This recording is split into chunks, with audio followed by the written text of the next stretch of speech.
sometimes you don't. Come to find out that particular engine on these B-29s, the Navy uses them, the same engine, same parts, everything the same. And the only way to get it is to bribe them. You bribe them and you can maybe gain some ground. If it's a part, chances are you can get it. But the engine itself, because when you check an engine for replacement, you take the stick out, you're checking the oil, and if it's got granules, steel, metal granules on it, then it's time to change it. It'll just, like that engine will run away, that's what happens. Yeah. So, I don't know, between drinking and screwing around, you had fun. You made fun. You had to. Yeah, sure. You go nuts.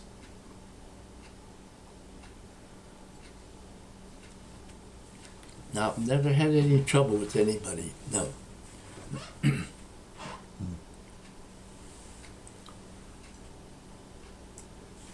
Now, when you came back and you mustered out, but you were in the reserves, didn't you almost get called back in? Yeah. You started to tell us about that once. What happened then?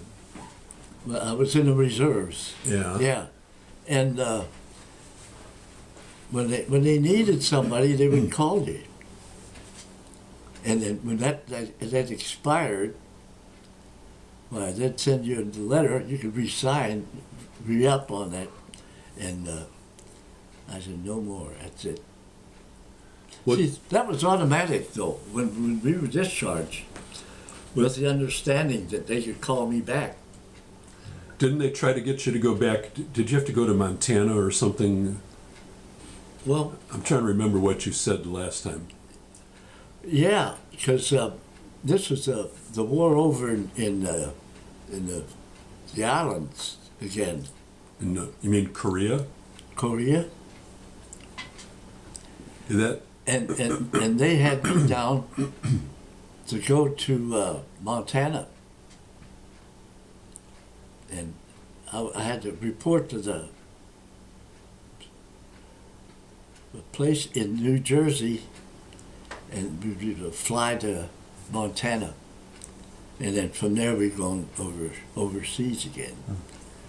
But lucky us, lucky me. We had, there was a whole bunch of us in this big building. And was the building in New Jersey? Yeah, in New Jersey. And we were supposed to leave, I was there a week. And my wife was with me. And she's bawling, and I don't know what the hell to do or say. Yeah. So I put her on a bus and sent her home to her mom. And I said, well, we'll make something out of this. I said, don't worry about it, babe. So that evening, what happened?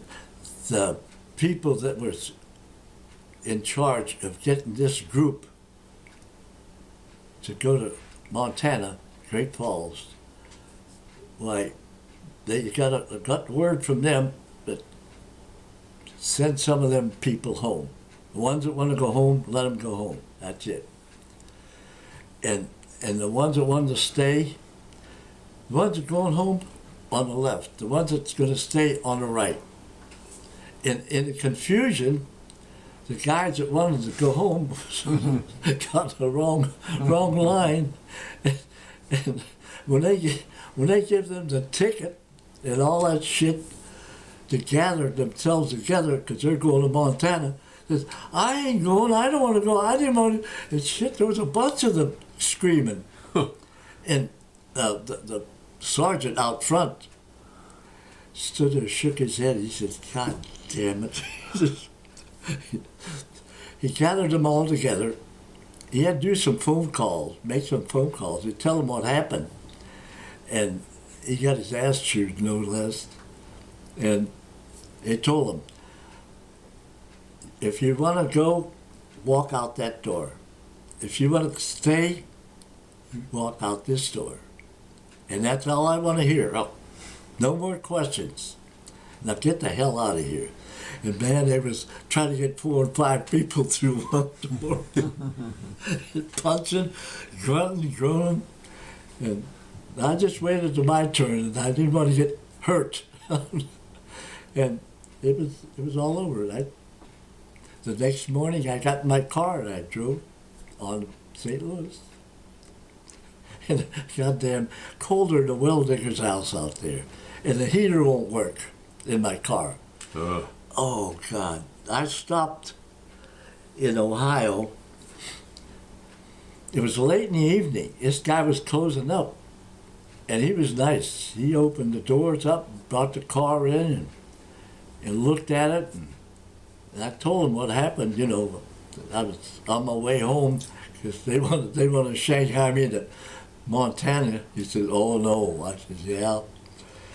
And he tried everything. But he says, "We can't get it to work. You need a whole new component part for that." And I said, "Well," he said, "everything's shut down now. And I ain't gonna wait all night." So I just drove that goddamn car. I froze.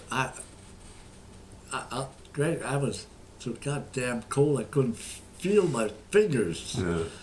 And I thought, if they start turning blue, I don't know what the hell I'm gonna do. But when I got home, they were so glad to see me. They wouldn't let me sleep. I told my wife, I said, "Tell your mom and your sister and your dad, leave me alone, please." And I told her I'm driving all night to get here. She told them. And then they parted. That was hectic. Needless to say, I don't want to go through that again. No way. No. Now,